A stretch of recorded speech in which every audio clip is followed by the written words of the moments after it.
Hello students, नमस्कार। मैं हूं लेक्चरर हरी सिंह और आपको पढ़ा रहा हूं मैं 10th क्लास की हिस्ट्री का द एज ऑफ इंडस्ट्रियलाइजेशन की समरी।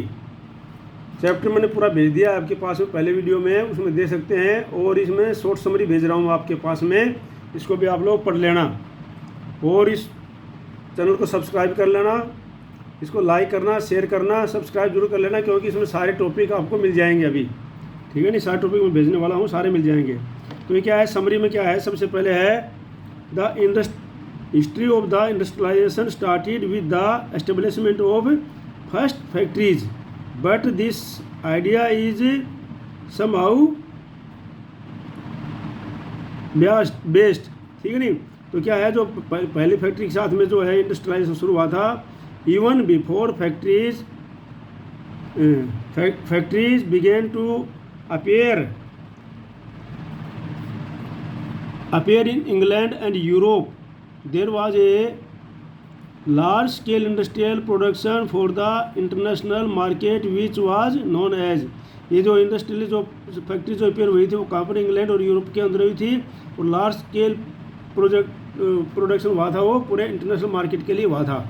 ठीक है नहीं, अगला है प्रोटो इंडस्ट्रियलाइजेशन। प्रोटो इंडस्ट्रियलाइजेशन का मतलब जो है इंडस्ट्रियल से पहले का युग। World trade had expanded at a very fast rate during 17th and 18th century. 17th और 18th सेंचुरी में जो वर्ल्ड ट्रेड था बहुत ही फास्ट रेट से हुआ था, बहुत तेज़ी से बढ़ा था इसमें। The earlier factories in England came up by the 1730s but the member of factories multiplied in the late 18th century. The number of factories जो क्या है, पहली फैक्ट्री जो है वहाँ पर आई थी 1730 में, लेकिन कुछ जो नंबर्स ऑफ फैक्ट्रियाँ जो है फटा हो गई थी 18th सेंचुरी के अंदर, बहुत सारी फैक्ट्रियाँ लग गई थी। In the early 19th century factories became an intimate part of the England's landscape. और जो फैक्ट्रियाँ थी 19th सेंचुरी में जो है इंटीमेट पार्ट ऑफ लैंडस्केप के हिस्सा बन गई थी। ठीक है, अब क्या है, James Watt improved the steam engine produced by Newcomen and patented the new engine in 1781। Matthew bottoms manufactured the new models. तो ये जो मॉडल बनाया, इंजन बनाया, उसके बारे में इसमें बताया गया है। ठीक है, carefully designed and the better finished handmade product were perfect by the aristocratics and the bureaucracy. जो केयरफुली जो डिज़ाइन था, बेटर फिनिश जो हैंडमेड प्रोडक्ट होता था, वो इस्तेमाल होता है किसके लिए, अरिस्टोक्रेटिक्स के लिए, जो बहुत हाई क्लास लोग थे उनके लिए, और जो राजा महाराजाओं के लिए उनके लिए इस्तेमाल होता था। ठीक है ना, सिल्क एंड और जो मिडिल क्लास के लिए इस्तेमाल होता था। ठीक है, silk and cotton products of India dominated the international market before the age of machine industry. पहले जो सिल्क और कॉटन था, वो जो है कॉटन जो कॉटन का प्रोडक्ट था, वो पूरा इंटरनेशनल मार्केट, भारत का जो कॉटन प्रोडक्ट था वो इंटरनेशनल मार्केट के अंदर अपना वर्चस्व बनाए हुए स्थापित किए हुए था। ठीक है, अगला पॉइंट है Surat Machilipatnam and the Hugli were the most important ports which were used for trade. जो ट्रेड के लिए सब ज़्यादा यूज़ किए जाते थे वो पोर्ट थे कौन से, सूरत, मुस्लिम और हुगली। ठीक है, the East India Company appointed gumasta to supervise weavers, collect suppliers and the examine the quality of cloth.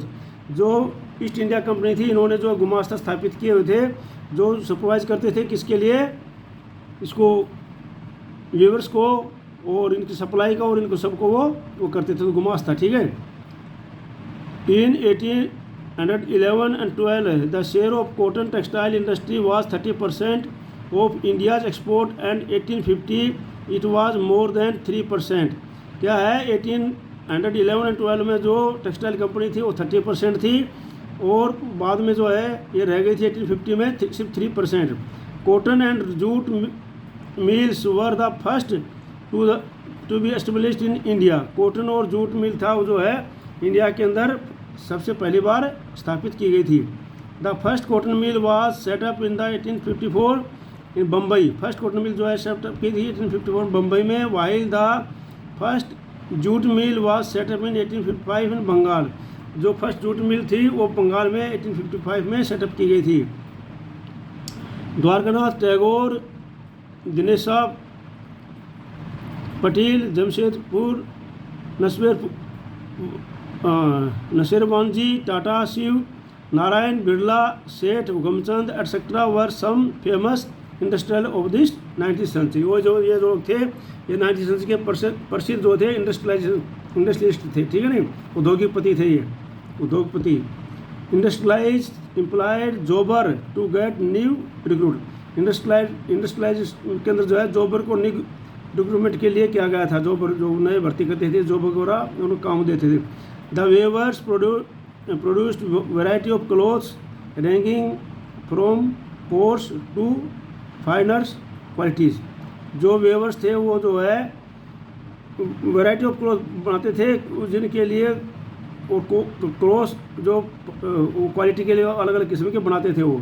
The coarse one was purchased by the poor while the finer one bought by the rich. जो coarse थे वो जो गरीब को course को गरीब खरीदते थे और बाकी जो उसको अमीर लोग खरीदते थे। Advertisement also became a very way to separate nationalist message of swadeshi. और एडवर्टाइजमेंट जो थी ये स्वदेशी को अपनाने के लिए सबसे सेपरेट नेशनलिस्ट की भावना थी इसमें, ठीक है। तो यहाँ पर जो है मैंने आपको ये टॉपिक पढ़ा दिया है और ये इसको समरी को याद कर लेना और इस चैनल को सब्सक्राइब कर देना और इसको शेयर करना, लाइक करना। जय हिंद, जय भारत।